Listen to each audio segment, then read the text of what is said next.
Okay, so step one is to align one edge of the sanding stick with the sandpaper and scribe. And then we're just going to give it a crease. So what this does is it provides basically like a kickstand for this to stay perfectly upright.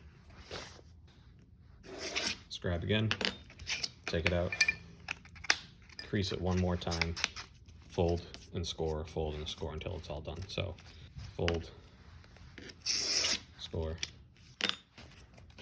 just go down the line.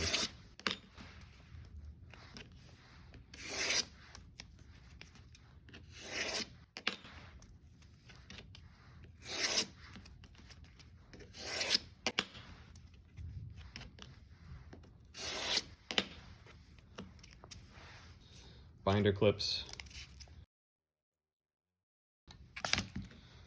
and you want to wrap it in the direction of the fold, so you're tightening it. And that is basically it.